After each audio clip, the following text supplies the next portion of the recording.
So let's talk science and magic.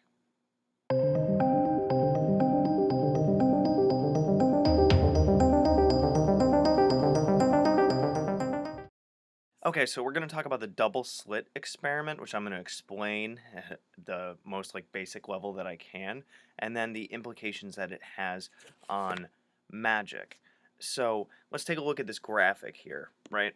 So the double slit experiment was a way of attempting to measure light. I'm not exactly sure why they did it, but the results that they got have a lot of implications for magic as we perceive it and understand it.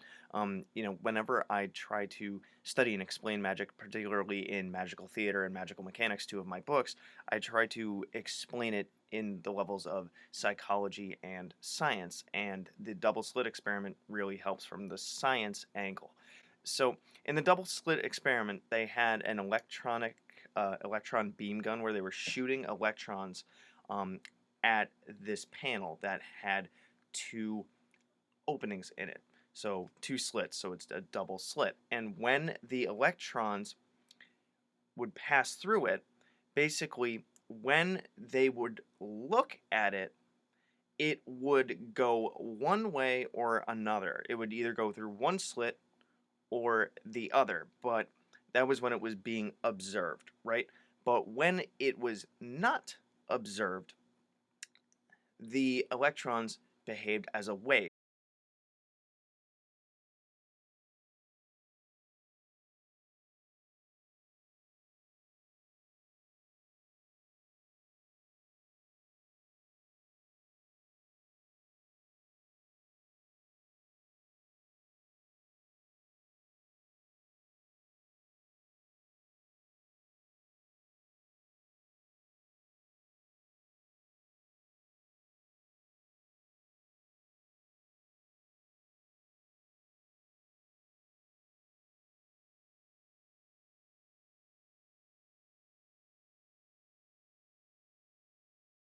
So when you were looking at it, the electrons took one of the two paths. But when it was not being observed, the electrons didn't behave like particles, they behaved like waves and therefore went through both. So what does this mean? Basically, that when we observe something, when our attention is on something, it is going in one. What does this mean? Basically, that when we observe something, when our attention is on something, it is going in one direction.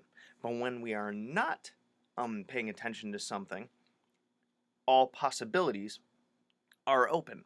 So the idea is what you put your energy towards influences the environment.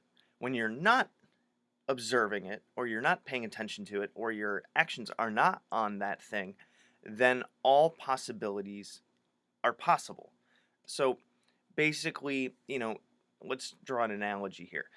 Like right outside your house, there's a bunch of roads. You could go anywhere, but when you put your car on the road, you intend on going somewhere. Now, going back to the double slit experiment, the idea is that anything is possible and you just have to choose the path. Also, the idea that just purely our attention on something can influence it without telling the electrons to go somewhere, right? And when we're not looking at it, they behave differently. Our own, just purely observing something, influences something else. And we're not touching it, we're not moving it, whatever.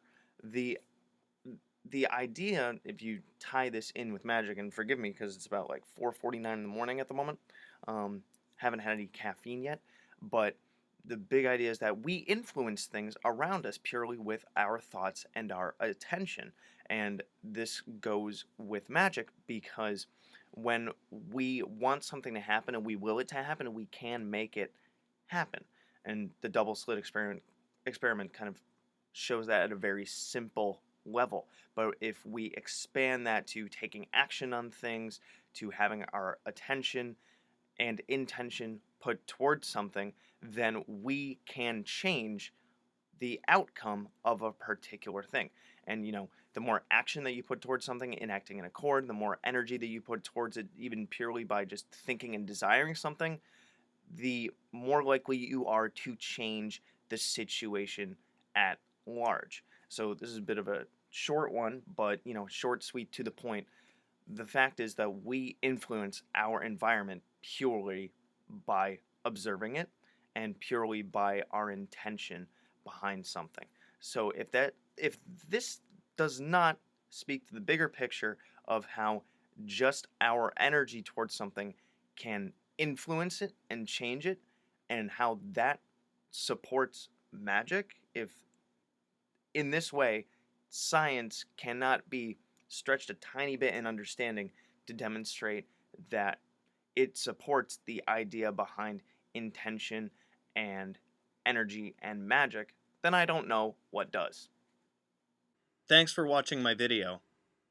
So if you want to check out my playlists, I have, among others, the Simon Necronomicon, the Tree of Life, General Magic, Tulpamancy, a playlist on my books, the elements, stones, the theories that govern magic, and the gods and goddesses of Mesopotamia.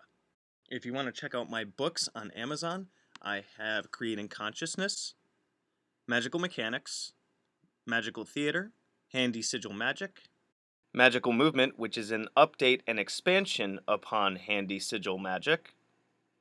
Magical Mastery, which is a combination masterwork of magical theater and magical mechanics. and The Guide to the Spheres and Beyond. You can also find me on Facebook at Magickology YT.